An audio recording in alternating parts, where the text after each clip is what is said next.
Rasta! Esse é o canal Barrudo, seja bem-vindo! Eu sou o Veloso, vou falar do Bahia, que foi a Muriaé, Minas Gerais, e nesta sexta-feira, 19 horas, tomou um tombo. Verde lá com mais um coco na sacola, mais uma derrota, e só não vai sair do G4 porque tem uma gordurinha aí, mas pode ver a galera de meio de tabela encostar e vai ficar perigoso, principalmente pelo futebol que o Bahia tem apresentado nas últimas partidas.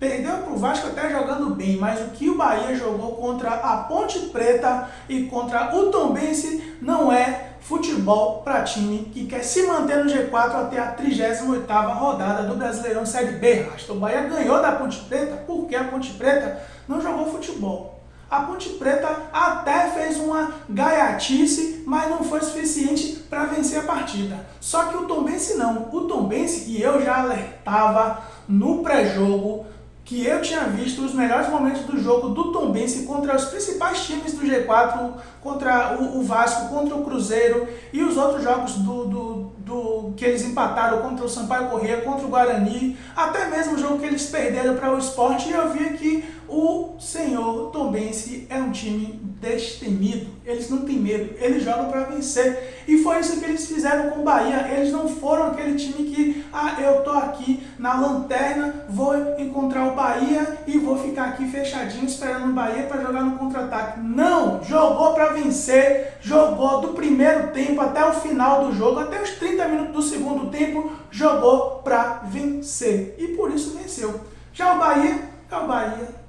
Bahia, os mesmos erros de sempre, e acrescentou mais alguns. Agora, a gente já tinha visto a lateral direita do Bahia muito fraca, continuou fraca. A gente já tinha visto o Patrick de Lucas jogando muito mal no meio do campo ali na volância do Bahia, continuou muito mal. A gente já viu os nossos atacantes muito mal, chutando muito mal, e a gente continuou vendo. O que a gente não viu dessa vez foi erro de goleiro, mas a lateral esquerda também falhou.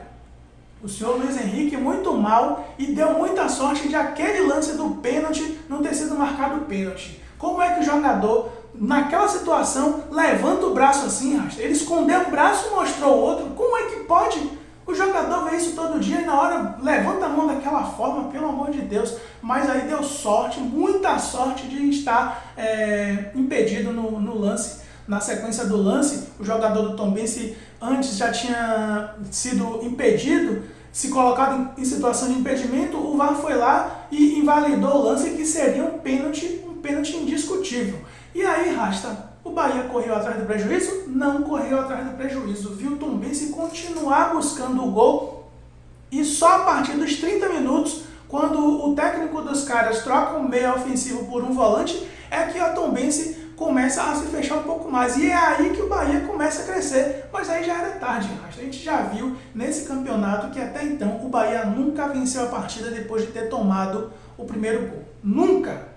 É a terceira derrota do Bahia por 1-0. 1-0, os caras não conseguem fazer gol. E aí o Guto Ferreira lança os meninos mais uma vez na fogueira. Os meninos até têm chance. O Everton teve uma chance muito boa de conseguir chutar para o gol, mas ele acaba dando aquele passe mais. O Bahia tem esse problema com todos os atacantes, pelo visto. É Rildo, é Davó, é Marco Antônio, e agora o Everton na mesma coisa. O Bahia não chuta de fora da área. Não chuta. O único lance que eu vi o Bahia chutar de fora da área foi com o Patrick nos 42 minutos do primeiro tempo. Mas, enfim, a equipe da Tombense teve momentos no jogo que tinha 60% de bola, Rasta. 60% de bola. E o Bahia atrás, tomando pressão do Tombense. Enfim, ganhou quem mereceu. Se é que a gente pode falar que no futebol tem triunfo para merecedor, mas o Tombense fez por onde vencer a partida. Era uma partida que estava lá e cá, e que seria definida em um dos erros. Quem errasse ia perder a partida, e o Bahia acabou errando. O Bahia acabou errando e por isso tomou gol e foi incompetente de não conseguir fazer um golzinho. Todos os triunfos dos times adversários sobre o Bahia foi por um gol, porque o Bahia é incompetente para chutar uma bola na direção do gol.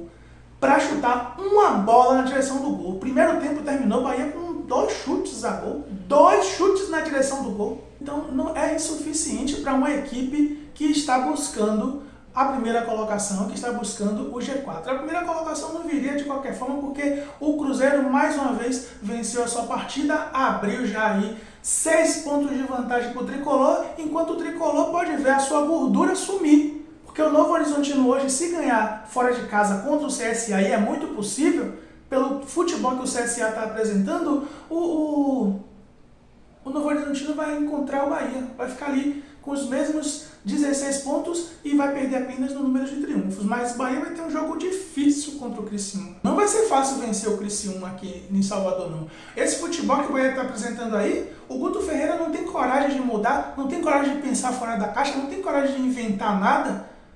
Aí fica difícil a gente acreditar que esse 100% de aproveitamento vai ser mantido contra o Criciúma. Criciúma que acabou perdendo o jogo para o Cruzeiro porque perdeu um jogador, ficou com um a menos.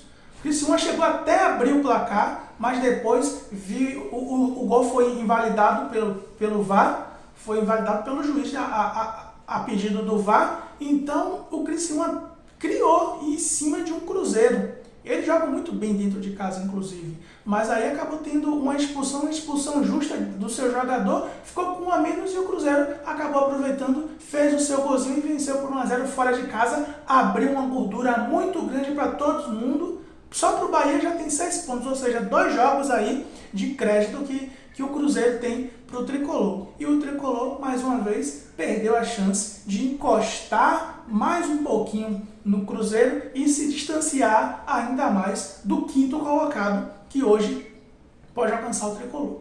Se o CSA, a gente é CSA desde pequeno agora, tem que torcer para o CSA desde pequeno.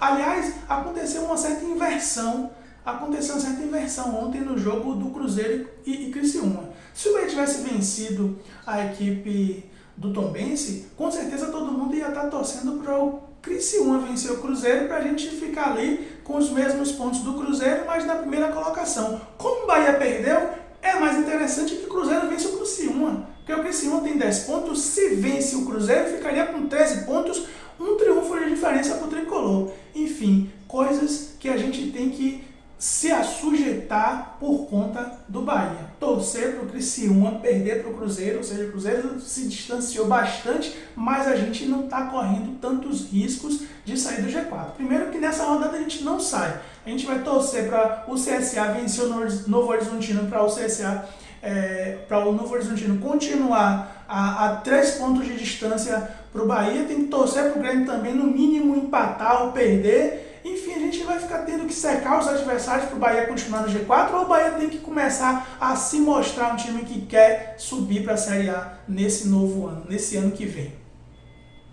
Com a palavra diretoria do Bahia. A gente tem aí 4 jogadores de ataque no estaleiro. O Rian, o Ronaldo, o Raí e o Roda Giga. Curiosamente, todos os R's do ataque do Bahia estão no estaleiro, provavelmente o Roda Giga deve voltar no próximo jogo, mas a gente ainda precisa de muito mais gente. A gente viu que o Mugni não conseguiu colocar um futebol, apresentar um futebol de qualidade. A gente viu que o Emerson Santos, junto com o Patrick, não rendeu muito bem. A gente viu as laterais muito abaixo do que vinha apresentando. O Luiz Henrique vinha apresentando um bom futebol, caiu bastante. O Borel, que também ofensivamente ajudava bastante, muito mal. Teve um tal de Keké que fez o que quis naquela lateral esquerda deles, que é a lateral direita do Bahia, e o Bahia foi muita sorte de não ter tomado mais gol, porque a vergonha ia ficar muito maior. Aliás, o gol já é vergonhoso. O Keké, eu acho que foi o Keké, ele dá um passe sem olhar pro colega dele, virando a cara assim e se posiciona para receber. O cara já sabia que ele ia se deslocar para lá, já tocou certo e ele só fez fuzilar no gol de Danilo Fernandes, que nada pode fazer. Enfim, Rasta, a gente vai ter que jogar muito futebol contra o Criciúma se a gente quiser vencer a partida, porque diferente da equipe da Ponte Preta, o Criciúma não vai jogar mal contra o Bahia na Fonte Nova. E a gente pode estar aí na iminência de perder o 100% dentro de casa, o que vai ser muito ruim para a sequência do campeonato. Vamos torcer para que nada disso aconteça e que o futebol do Bahia volte a aparecer. Porque a gente já viu que esse mesmo time é capaz de apresentar um futebol melhor do que o que apresentou. Porque quando eles perderam para o Vasco, eles não perderam para o Vasco jogando futebol que ele jogou contra a Ponte Preta e que eles jogaram contra o Tombense, não.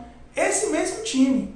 Claro que tinha o Rezende também ali no meio, o Rezende fez muita falta na volância do Bahia, fez muita falta, mas não foi por falta do Rezende que o Bahia perdeu essa partida. Foi por incompetência do setor ofensivo, foi por Guto Ferreira insistir com jogadores que não tá aproveitando as chances que tem. O Marco Antônio já era para começar no banco desde o jogo de hoje, demorou de substituir os caras, demorou de colocar o Everton, demorou de botar o Gregory, só veio botar o Gregory no final do jogo, poderia ter colocado antes no lugar do Emerson Santos, inclusive, do Mugni, que não estava bem. Acho que faltou o senhor Guto Ferreira pensar fora da caixa. Agora, Rasta, Inês é morta. Perdemos a partida, vamos ver o pessoal de meio de tabela, todo mundo encostando e só vamos estar no G4 nesta rodada pela gordura que a gente já tinha. Mas a gordura acabou. Próximo jogo, se der ruim, nós vamos sair do G4 pela primeira vez. Vamos torcer para que não. Bora Bahia, bora Barruts, Veloso fui.